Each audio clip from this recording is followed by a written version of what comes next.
Hey everybody, and welcome back to the next video in our series where we look at long recoil shotguns. Specifically, we're looking at those shotguns that were inspired by or derived from the Browning Auto 5. These are shotguns I've taken to calling naught-o 5s, as in not auto 5s.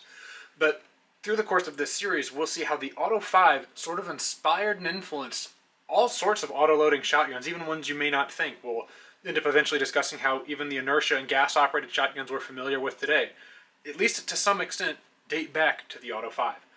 It's a really cool study, and so far we've looked at some of the very early shotguns. Of course, the Auto 5 itself, and then those immediate naught-o 5s, the Remington Model 11 and the Winchester 1911 shotgun. What we have to look at today is a shotgun known as the Winchester Model 40. We'll discuss briefly the history of this shotgun, then we'll look at sort of its overall appearance, move on to a little bit of mechanical function, and show you a couple of this gun's flaws, which led to it to be an even bigger failure for Winchester than the 1911 shotgun. So, jumping into the history, I want to preface by saying there are 4 Winchester shotgun history books that I have found that have sections on this shotgun. They don't all agree on what specifically this gun's problems were, so I'll try and stick to the details that they had in common rather than ones that just a specific book alleges. Additionally, part of the shotgun's failure is going to be due to public reaction to the shotgun, and because of that, I'm going to defer to the earliest published of the books that I have to reference, because the more immediate you are, in terms of people's perceptions of things, their perceptions are warped over time. And the closer you are to the actual shotgun coming out of production, I think the more accurate, more consistent a picture you're actually going to be able to take away. So we'll defer to that when it comes to things that are something that blurs the line between opinion and fact, why a shotgun would fail. So, to jump back into the history, of course, we have to remember 2 things. First, that the history is not my forte. The history of shotguns and arms in general, I sort of recommend you go and check out CN Arsenal on YouTube. I imagine if you're watching this video, you're probably already familiar with them, but if they aren't, they should become your new favorite YouTube channel, because Othaius' stuff is amazing. Defer to him. I know he's going to be doing series on some of these shotguns, and he'll be able to get the history much more in depth, because he's got the patience to dig through archives for hours that sometimes, usually, I don't. But the high-level history of this shotgun is, of course, Winchester had the 1911. It competed with the Model 11 from Remington in the U.S., but it really wasn't very successful, and Winchester ends up pulling the shotgun, both due to the gun's drawbacks as well as the public perception of the gun wasn't very good in the first place. So Winchester pulls the 1911 self-loading shotgun off the market. This happens in the 1920s. Come the 1930s, the Olin Corporation buys Winchester. Also during this time, Winchester's shotgun line at this point mostly consists of pump-action shotguns. Winchester's pump-action shotguns are sort of the premier, the most popular, sort of the, if you ask me anyway, the best designed. Specifically, the Model 12 was sort of dominating the shotgun market. But Remington was dominating the auto-loading shotgun market, and year over year, auto-loading shotguns were getting more popular than either brake actions or pump actions. So Winchester must know deep down, right, something needs to change. They need to have their own offering. So, come the 1930s, Winchester is bought by the Olin Corporation. John Olin of the Olin Corporation is a big gun enthusiast. He was his whole life. He had a trap and skeet field at his house. He's a really cool guy, if you ask me, in that regard. But he was also deeply interested in the idea of Winchester, his new pet gun company. It needed to have a skeet shotgun, and it needed to be auto-loading. Skeet shooting at this time, in the 1930s, was pretty popular in the U.S. It was sort of like a socially acceptable, I don't want to say aristocratic, but a lot of aristocrats did do it, and you'd even find politicians do it as social things. Not dissimilar from how we sort of see golf today. Skeet was a very, very big thing in the U.S. for those sorts of reasons at this time. It was a very social activity, not just like something only gun people did. And in fact, some people would just go shoot skeet and rent shotguns to do it, even though they weren't gun people, just because it was a social activity. So, a little bit different than how we see things today, especially with shotguns in general, but that's sort of where skeet found itself, and John Olin decides that Winchester needs to be making an automatic shotgun that's pretty handy at skeet. So some of the design criteria that come through based on the marketing of the shotgun is they wanted it to be streamlined, they wanted it to be ergonomic, easy to handle, natural pointing, all of the sort of usual buzzwords that you see around shotguns, but they point to some of the specific details in the marketing of the shotgun, and we'll get to that when we start addressing the overall appearance and function of this gun. But back to the story, John Olin had been testing prototypes that Winchester's engineers had put together in the late 1930s. Olin was of the opinion that they needed to get the shotgun out sooner rather than later, where it sounds like Winchester's engineers were saying we need to probably fix this gun. We know it's got issues. We probably shouldn't put it into production. But the gun is released into production in early 1940, and it comes out of production in the same year. The guns in 1940, of course, were sold then, but you can find guns that were sold after that point as being new. As best I understand it, Winchester manufactured a large lot of parts for these shotguns in 1939, 1940 time frame, was selling the guns in 1940, but stopped making parts in 1940, and everything past that point was sort of cobbled together from the remaining parts that they had. The shotgun was more or less a sales failure. They didn't sell a ton of them right off the bat. They were having recalls. They were recalling shotguns, and if you sit your shotgun in for repair, they'd offer to buy you out of your Model 40 by giving you a Model 12 Deluxe, so a deluxe grade of their pump action shotgun, so that you abandon your stake in a auto-loading shotgun. It seems like Winchester wanted to cancel the fact that the shotgun existed in the first place, which is not a place you want to be as a gun company. But that, paired with the fact that a year later World War II would be starting, pretty much doomed, I think, the chance of the Model 40 to be redeemed. And I sort of want the thesis of this video to be, there's a lot, much like with the Winchester 1911, there are good ideas here. I think this shotgun is ever so slightly, right? It's a couple of, not even design tweaks, but maybe even process tweaks, or making stuff out of slightly better material. A little bit of attention to detail stuff away from this shotgun being a gun that really could have competed with the Browning Auto 5. Unfortunately, it didn't. Unfortunately, it fell way short. And that's sort of them's the sticks, right? But Winchester, again, second automatic shotgun in a row, embarrasses itself. It doesn't go well for them at all, and it's more or less a disaster. The Model 40 you can find in gun catalogs. Up in 1945, 1946, you can still see ones being sold new. But again, my understanding is that was new old stock parts being built into complete guns. From the information that I've been able to cobble together as well, it's hard to tell how many of these guns were made. Some sources say 8,000, some say 13. I've seen some say it was as high as 80,000. I don't know that 80,000 can necessarily be corroborated because they are not very common guns. A lot of people that stick to the 8,000 number say that there was 8,000 made in 1940, and that about half of those got returned for warranty and ended up being either destroyed, or the guns were cut up for parts and those parts were salvaged to repair other guns. But about half of them ended up being traded for Model 12s through Winchester officially. So, of course, there's not a lot of documentation on that. Winchester doesn't have that documentation, and even if they did, I doubt they'd share it because it's kind of an embarrassing thing that happened then. So it's difficult to track down exact numbers. Based on the serial numbers and the information that's out there, though, this gun seems to be from that first year of production. So it's from 1940, would have been sold in 1940. It's in that first 8,000 block of serial numbers that most people seem to agree was from the first year of production. So that's more or less the history. Past that point, right, the shotgun more fades into obscurity. It becomes remembered as Winchester's second failure, which I think is unfortunate because the gun was really close. Now, getting to the overall appearance of the shotgun, there's a couple of interesting things. And sort of as far as what the shotgun was marketed as was streamlined, right? Every advertisement I believe I've seen for this gun talked about how it was streamlined. There's not really that much more streamlined here compared to the Winchester 1911 or the Auto 5, with the exception of it doesn't have a humpback or a notchback receiver. This was something that people complained about. We talked about it in the first video in this series, the Auto 5 video. The consumers on the market didn't like the fact that the Auto 5 receiver was a humpback. They pointed to this as being something that would obscure your sight picture. But if you round the receiver out, your sight picture is just as obscured. It's just round instead of flat. And people would point to the flat receiver, making it so it was hard to get a sight picture, or sometimes the sunlight would glint off of it in a way that made it hard to see see over the top of the receiver. I have had the sunlight glint issue happen to me in real life. That is sort of a thing. And with a receiver shaped like this, that doesn't have that hump, you won't get that, at least not as much or as easily. But that was something pointed to as an issue, so that was streamlined here, right? They've completely de-humped the receiver. And in fact, the receiver and trigger guard are much like the Winchester 1911. Again, our screwless assembly, very obvious going on there. The way the receivers actually separate is the same, except instead of the thumb screw being accessible, it's now covered up underneath the stock.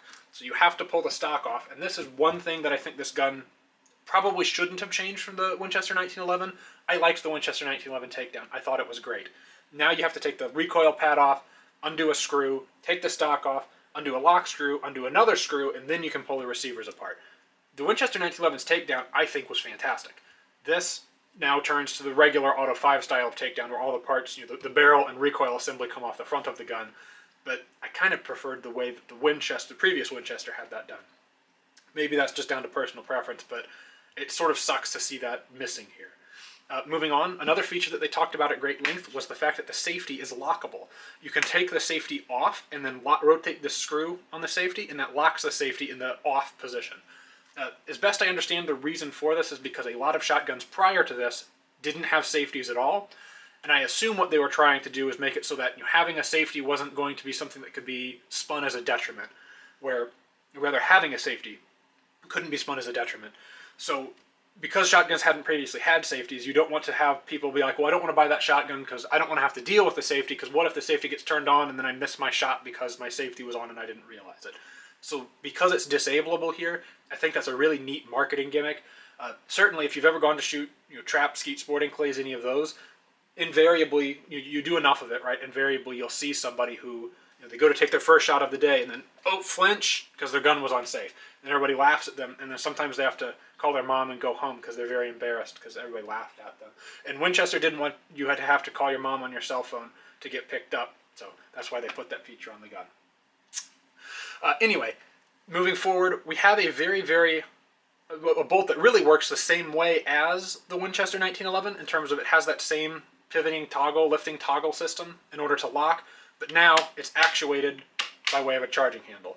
The charging handle is extremely knurled, right? It's got very, very deep, defined knurling on both the front and back of the charging handle, which is interesting, and it is probably the least smooth shotgun action imaginable. They talked about the shotgun being sleek and refined and streamlined, and every single control on this gun feels like it's like barbarian grade. It's very rough. It's something that you'd maybe associate mentally with Russians, sort of, and again, AKs are more smooth in operation than this thing. The charging handle is very stiff. Pulling the bolt back, wow, it's still really, really stiff. Everything on this gun just wants to fight you. And this isn't unique to this particular gun itself. I've handled one other Model 40, and it is similar, stiff and clunky. Nothing really feels like it wants to fit together right. And a lot of that must have to do with the fact that, as far as the bolt is concerned, this toggling system was meant to work in a completely different shotgun. And adding a sort of foot to the adding a charging handle and then adding a foot to it that tries to pull down that toggle probably isn't going to work very smooth no matter what you do. But that's more or less this system. Moving forward, we have an extremely chunky handguard. The chain guard here probably more chunky because the 1911 was known to have issues with cracking handguards. The handguard here is much chunkier, and we've got the friction ring system under the barrel, so we don't really have to worry about cracking handguards as much in the first place. So doubly improved, and I love the way this handguard feels in my large hands. It feels very comfortable. Back on the stock, we no longer have that plywood setup. It's one unanimous piece of wood. Much better to see that, I think, because you don't have shotguns splitting. And of the Model 40s that are being sold that I've seen, I don't know that I've seen any with cracked handguards. And the ones that have cracked stocks is just the toe getting chipped off of it, or just sort of usual stuff that's more a result of abuse than it is normal use of the shotgun. Much beside that, we have a rifle-style sight that's forged integral to the barrel. Kind of an interesting decision. This was probably done because it is more robust, A, to have it integral, and then B, instead of having a bead, having an honest-to-goodness, like a fin on the barrel makes it a lot harder to beat this into things to damage it. However, I really, really don't like this for shooting. When you go to sight it, it just feels unnatural, and I'm not sure if it's because it doesn't offer you as finite a point as a round dot or what, but I just do not like this system very much. Now, that may just be personal preference, but you don't see a lot of other shotguns go with that sort of a system, so I think that might not just be me. I think most people might agree that that's not the best system imaginable. Besides that, that's pretty much our overall appearance of the shotgun. It's very 1911-ish, Winchester 1911 in the receiver. Going into controls, right, we've got our crossbar safety, that's the same. Trigger's more or less the same. We now have a charging handle for the world's stiffest, crappiest feeling action. We then have a loading port on the bottom, and we've lost something that I thought was really great about the 1911, and that's the ability to just push shells straight in. We can no longer just push the lifter in and throw shells into the gun. Now we have this bolt release up here. When the bolt's locked back, we can push this release to release the bolt, This release also has to be pushed in to push the lifter up. Again, as we explained in the previous videos, this is sort of one of the trade-offs of shotgun design. But you can use a shell to push this button over pretty easily and push shells in. And once that first shell is in, it holds the button out of the way. So then, at this point, you just have to keep pushing shells into the gun. So it's not the worst system ever. It's just not quite as nice as the 1911s. I like the 1911 and how it has that scooped out cut on the lifter. You can put shells in halfway, and then the next shell in halfway, and the next shell in halfway, and then whenever you're done, put the last shell in all the way.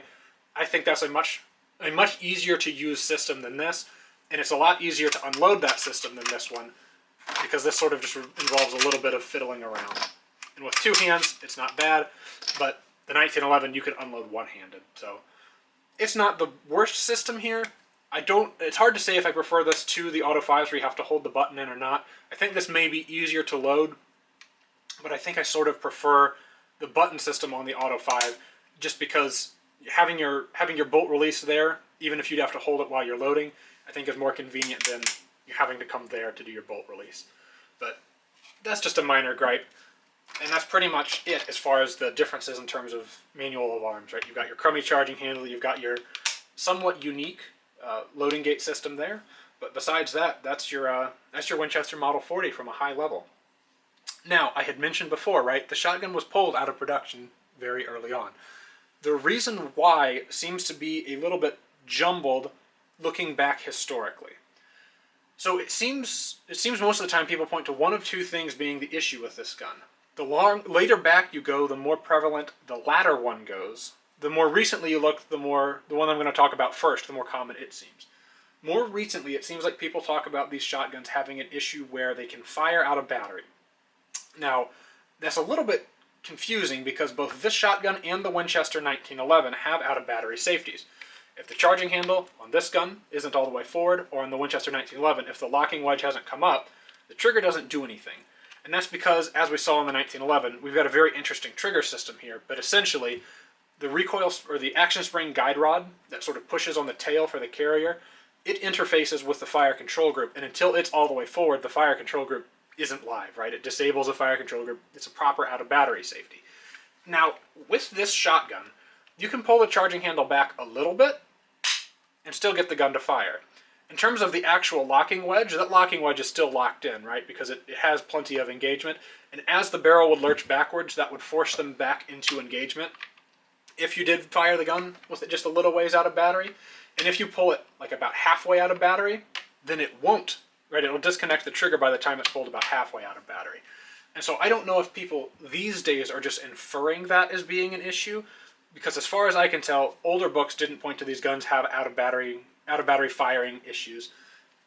And as far as the out of battery systems in the gun go, if the bolt isn't all the way forwards, obviously it's not going to fire, both because of this out of battery system, but even if it failed, whenever the gun is completely unlocked, the firing pin is partially shrouded up here, and by the time the bolt comes to the rear of the gun, it's completely shrouded. So you wouldn't have to worry about strange issues in that regard. Even if you had some piece of debris in the back of the gun and you were trying to pull on the barrel somehow to unlock it, you wouldn't have to worry about the firing pin getting stabbed by a piece of debris in the back of the gun to force the firing pin forward. So I have a difficult time understanding where the complaints about out-of-battery firing come from, other than maybe you can pull the charging handle back slightly and still get it to fire, but this is true of Brownings. I'm doing it on Brownings too. I'm not seeing them blow up. I haven't seen a picture of a Model 40 blown up. I haven't really seen any real hard proof beyond a couple of people saying that, well, they've got issues going into battery. Now, once we talk about the second issue, I think we might be able to illustrate that it's a similar case to the Winchester 1911 when they say that the gun was slam firing, but what they really meant is that the bolt comes forward and they didn't understand why because they weren't using the toggle correctly. I think people complaining about out of battery on these shotguns modern day is them misunderstanding what the issue was that actually demonstrably plagued these guns. And we will get to that in one moment, but I do want to address that I am not sure whether or not these guns are 100% always out of battery safe. Really, no gun truly is, because parts can break. If the charging handle was broken or somehow fit together wrong, or you had a barrel that didn't work, didn't headspace correctly with your bolt, didn't lock up right with your bolt, then maybe the charging handle being pulled back this far means your gun's going to explode.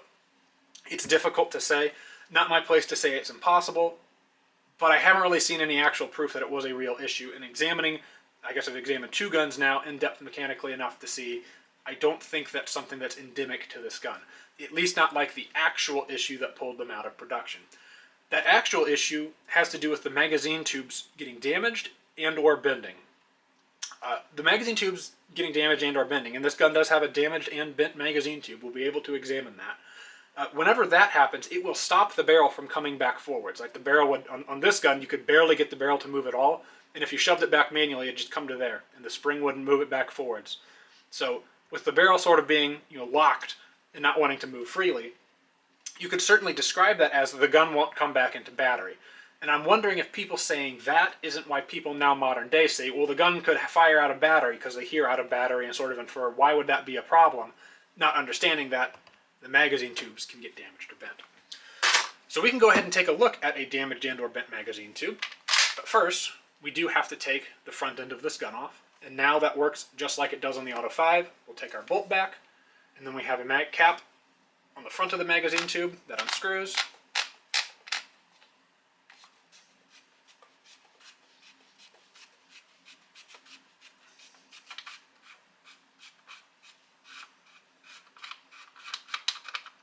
Once that cap is removed, our super chunker handguard comes off, and man, this is a really comfortable handguard. I wish they made Auto 5 handguards that were this girthy. It's a very nice feeling in the hand. And next up, we'll pull the barrel off the gun.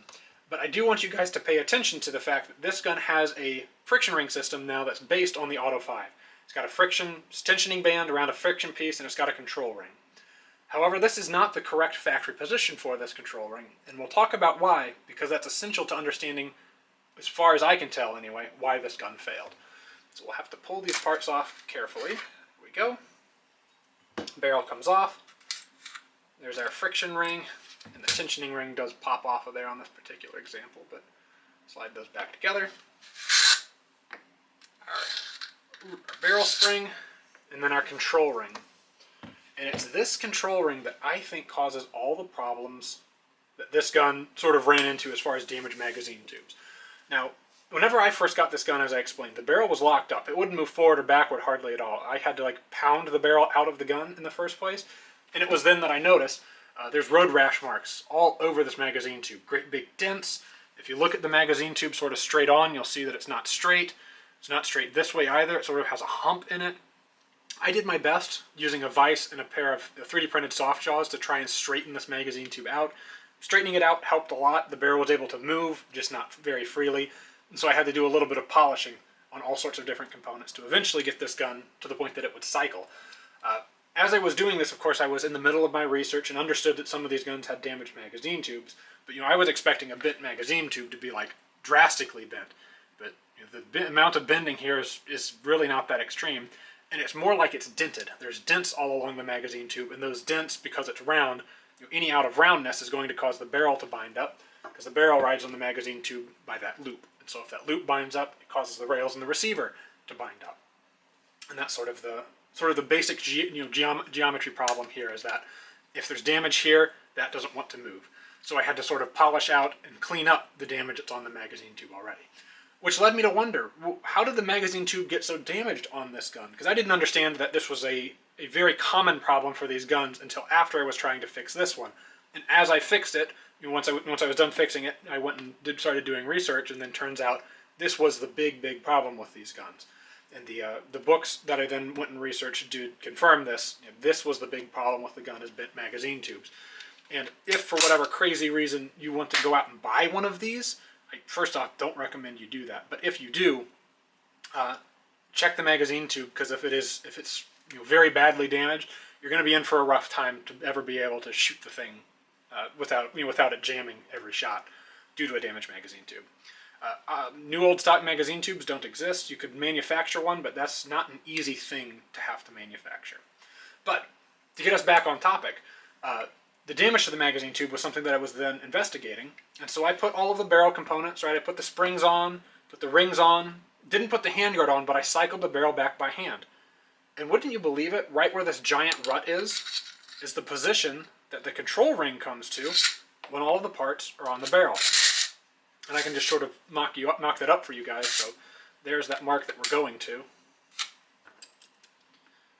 Let me put the rings back on in the correct order. Just mind that mark that we're coming back to here. But if we take the barrel and compress it fully, you'll see that that ring is now in the exact position that it would be where that mark is on the barrel. So now if we let that pressure back off, pull the barrel out of the gun, take everything back apart, and take our control ring back to this point, we'll notice something very strange about this gun. That control ring can lock in place, and you can drag the action around with it. The control ring can bind up tight on the magazine tube. I'm not sure if this is a combination of maybe the ring is too hard and the tube is too soft or what, but I'm not even inclined to believe that the ring is too hard, because whenever I got this ring, it had a raised edge all the way around it, right? It was sharp. And so I went and used a polishing tool to polish it up, and that was the most substantial change in how much tension, how much resistance there was in the whole barrel cycling, was polishing this up. Like, this was acting as a friction piece, and it's not supposed to. This isn't supposed to drag on the tube. This is. But this was, and I believe that the reason that this tube got damaged, certainly, and I believe the reason most of these tubes got damaged was either the tubes were too soft or there was some geometry issue or hardness issue with these rings that caused them to bind up tight. And when they bound up tight, you can imagine 12 gauge recoil coming back, and this is going to be what's locking the action at this point. This is what's going to lock the entire reciprocating mass against a 12 gauge shell firing, and it's going to lock it against this flimsy little tube. Well, this tube's getting bent, and it's getting dinged, and it's getting damaged. And in fact, we have another area right here. Might be tricky for the camera to pick it up, sort of move it around in the lighting, but you can see an area where metal was shaved off by this ring. It took me probably 30 minutes of polishing, very gently, trying to remove any extra metal, but just trying to smooth out what was left. And the radius there in that cut exactly matches this ring, as though either on its way back or on its way forward, this ring just dug in tight. So this ring then seems to be what it is that was damaging magazine tubes. I think the reason that this was as widespread as it was partially has to do with Browning, when using the whenever you're not using the control ring, says that you should put it on first and have it against the receiver, then put the recoil spring on. And Winchester's manual for this gun, it says that you always have the spring on first, and if you're set up for heavy loads, the bevel on the control ring faces the friction piece, like so. Otherwise, you put it on like this on top of the recoil spring, like this. I think the issue with that is that no matter what, this ring, which wants to bind up on the tube, is always riding on the tube. So regardless if you're doing light loads or heavy loads, the ring is trying to lock itself against the tube, and it will damage it if it does succeed in locking against it. You can take the control rings on an Auto 5 tube, and they have a similar amount of weeble wobble, right? So it's not necessarily just the weeble wobble in this ring that's the problem. I think it's a combination of the softness of the tube, or maybe the materials between the ring and the tube just like to stick together. But they will bind up, and they will bind up bad. And based on my research, and based on my investigation, and based on my analysis, I think this stupid ring is what ended up killing this gun. I think if the tube had been harder, or had there been geometric changes to this ring to make it so it weebled less, right? You wouldn't have to change the hardness of the tube or the ring if this just weebled less on there. But because it weebles, because this could have a sharp edge wore into it, and because this was soft enough, these parts could lock together and stay locked together really, really tight, which would damage the tube to the point that the gun would no longer cycle. It's curious to me that Winchester must have been aware that this was sort of the big issue that these guns were facing. It's odd to me that they didn't make a real attempt to fix it, because to me, right, you'd pop the magazine tubes out and make them out of a better material, or fix the control rings and address that. But seemingly that's sort of the straw that broke this gun's back. Really more of an Achilles heel than a straw that broke the camel's back, because there aren't a lot of other issues here, right? It's the one weak spot of this gun, if you ask me. So that is deeply unfortunate, and it seems like this ring goofed it up. If you have one of these guns that miraculously doesn't have a bent magazine tube, I would kind of recommend that you store your ring like so, up against the receiver, to prevent your ring from being able to bind up and cause you all sorts of trouble. the way it seems to have caused a lot of other people trouble. I tried to sort of replicate to see if the recoil spring itself would be capable of digging into the tube and causing the same sort of damage. As far as I could tell, you know, the ends of the spring, they're rounded off, they're not sharp enough, and this spring doesn't ever get collapsed enough to really cause the spring to buckle. So I don't think the spring was doing it. I think it really is just this ring. One day I kind of hope that I'll either get another one of these guns, or maybe I'll just end up doing it to this gun. You could replace this magazine tube, make a new one that's harder, and then make a new version of this ring that doesn't weeble so much, so that I can have a Model 40 that works perfectly, sort of the way it was intended to, without any of these big troubles that the gun faced. But that's probably a task for another day. In the meantime, I've got this one that I've managed to put back to enough of a working order that we will be able to shoot it in the shooting section, be able to do some birds with it. But otherwise, this gun is a little bit, it's just unfortunate, right? I guess the best way I could put it is disappointing that they took a lot of the good things, most of the good things, from the Winchester 1911. Maybe I would have liked it if they kept the thumb screw there and they kept the old loading system, but they probably couldn't have kept the old loading system, mechanically speaking. But I would have liked it if they'd been able to keep that and improve on that here by adding a charging handle and adding a friction system, and unfortunately that failed. And that sucks, because this gun could have been a serious competitor to the Auto 5. Instead, it's relegated to the dustbin, right? It's an embarrassment for Winchester, and that sucks. I don't like it when that happens, but that's more or less the story there. Otherwise, on mechanics, right, we are very, very much similar to the 1911. Most of the internal parts work the same way. All of the internal parts, right, because we don't have screws in the outside, and the same way that the Model 40, this is the Model 40. The same way the 1911 was very complicated, right? It has all these small intricate parts on the inside that are dovetailed and then retained by torsion springs. This gun has all that and then some. It's got a little bit more of that going on, actually. So the gun is a little bit of a mess on the inside. Very, very difficult gun to detail strip, but I guess that's worth mentioning because another complaint of the 1911 that certainly would have been valid towards this gun is it was difficult to detail strip.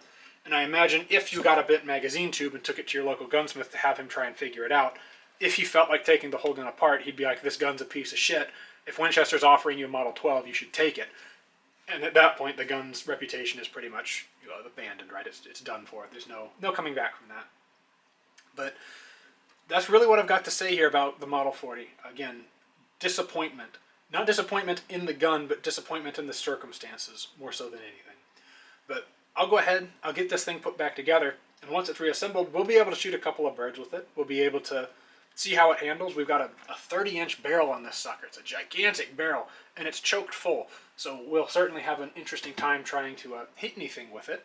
But this is the Model 40. It's a disappointing set of circumstances that hobbled what otherwise would have been, frankly, a really cool shotgun. All right, so we've got it. The Winchester Model 40 and all of its almost comically oversized length. Of course, it's got a longer receiver than an Auto 5, then with the gargantuan barrel that they sort of offered these with, and with a length of pull that sort of fits me perfectly. This is a big shotgun. And of course, we're full choked here, shooting at targets that are in close. And as usual, right, the disclaimer there is, I want the targets to be close, even though that typically, right, with a looser choke anyway, that would make that a little easier for me.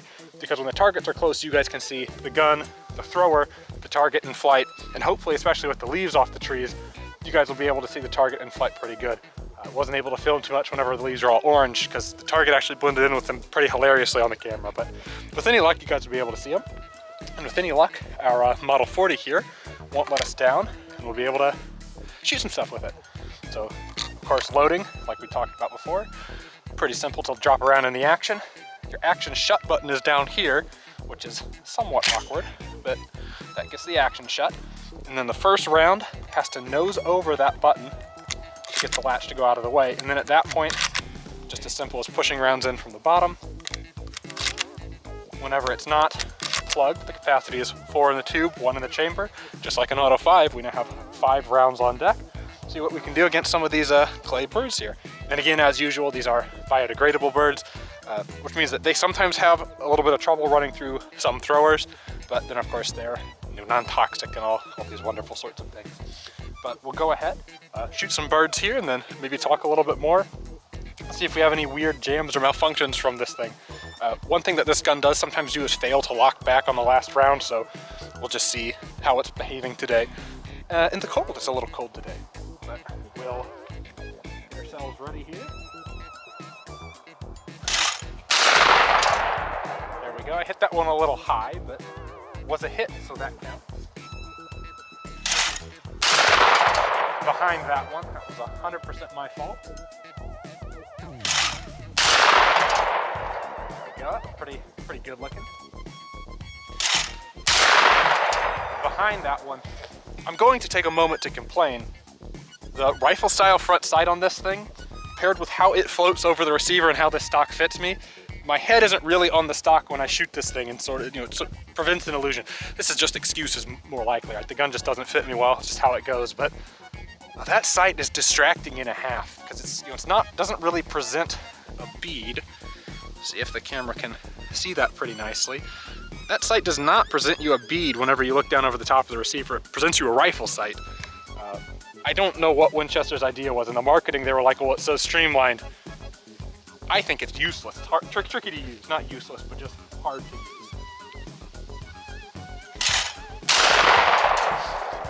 Not too hard to use, though. So there we have it. There's 4 rounds to the Model 40. The more rounds you put through it, it just sort of works that way. I know at this point I've probably got 200 or 300 rounds through the thing since I got it fixed up. I tried shooting it before it was fixed, and you couldn't even really get it loaded. And then I just massaged, just took apart, cleaned, oiled it, and then it would sort of shoot, but you would get 1 round fired, and the barrel would hang up halfway for the reasons we talked about, right? Because the mag tube was bent. But after I got everything straightened up there, this thing does run, and it runs pretty smooth. We're shooting 7.5 light loads today.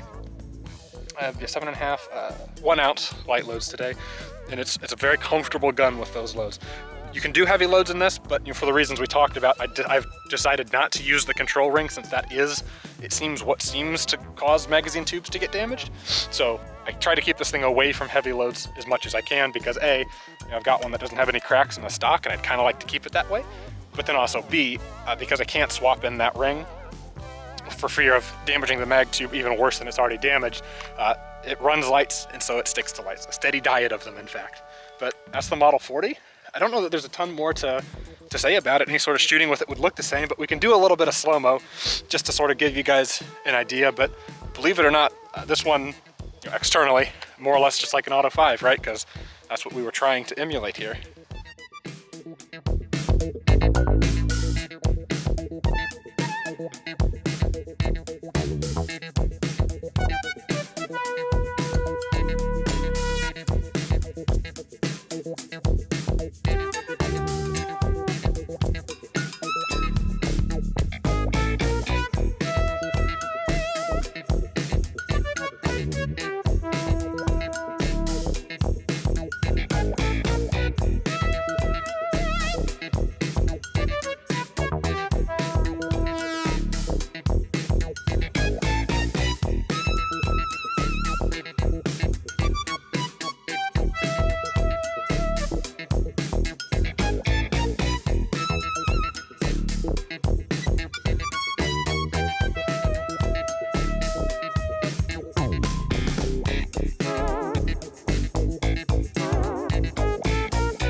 Well, we're back inside here with our Winchester Model 40.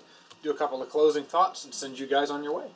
So, as you guys probably saw there, this gun does still have a couple of hang-ups, especially with feeding. Has a weird feeding hang-up, it does, but that's just sort of the nature of these things. These were meant to be a ritzy, upscale shotgun. They were not cheap when they were new, but of course the sort of rush job that happened with its design and manufacturing, paired with its inherent design flaws, led to it being a massive failure, all things considered.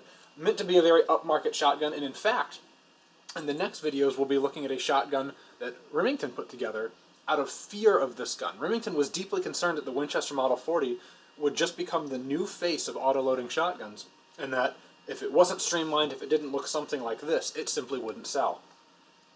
Remington's next entry in the long recoil story would sort of be built, designed out of a fear of the Winchester Model 40. Only the Winchester Model 40, of course, was a very short-lived thing, and Winchester overreacted. But Winchester overreacted in an interesting way, where the shotgun they put together, I think, is fantastic. We'll talk more about that shotgun in its own specific video. But until then, I guess just closing thoughts on the Model 40. It does shoot well. It works well when put together right. When this one had to be tuned up and repaired by me, but that's because it had already been damaged. I'm sure from the factory these were fine guns, just so long as they didn't end up beating their mag tubes to death. But it's not a bad shotgun to shoot. It's certainly shootable, with the exception of that front sight. I don't know if I can gripe enough about it. It is a tricky thing to use.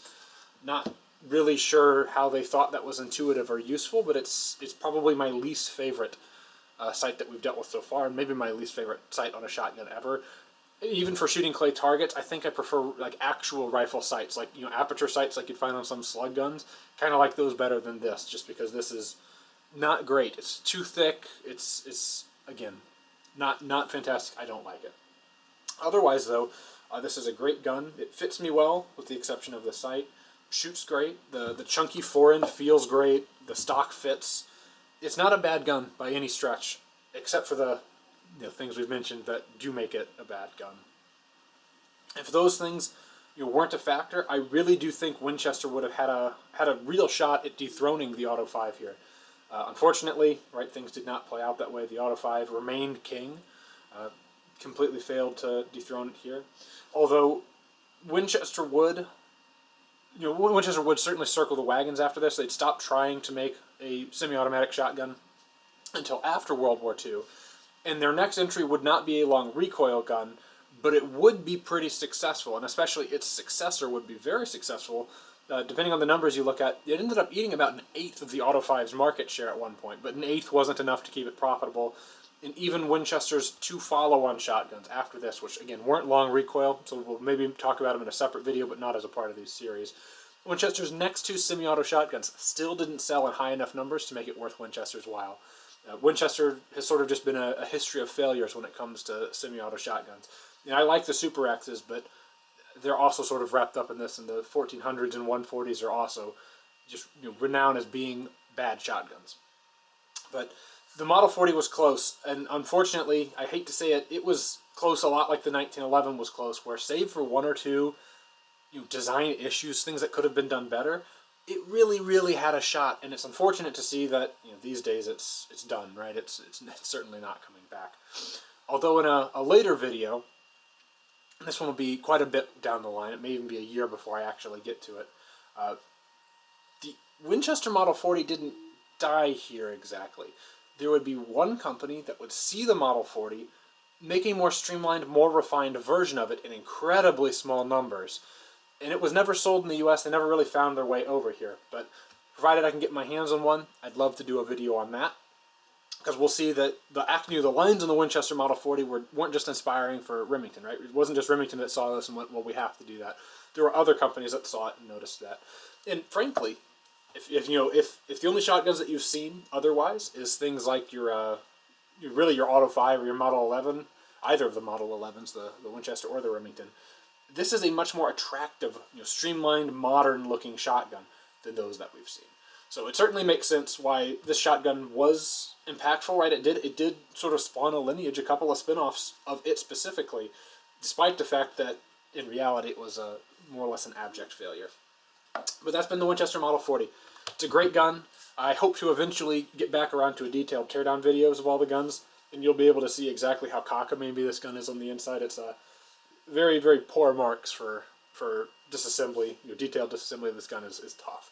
But all things considered, it holds a special place in my heart just because Winchester didn't learn the first time, and they didn't even really learn the second time. I guess they stopped doing long recoil after the second time, but they gave it their all. It had a lot of promise, but ultimately fell far short due to a rush schedule and the start of another world war. But that's the Model 40. I hope you guys enjoyed. I've got a Patreon if you like this video or other sorts of videos or whatever. You can go and hit it up there. I do a little bit of behind-the-scenes sneak peek stuff as far as which shotguns to look for next over there, at least usually. But that's what we have for today, is this good old Winchester. Pretty cool gun, I think. I'll see you guys in the next video where we'll look at Remington's panic-inspired, not clone, but competitor to the Model 40.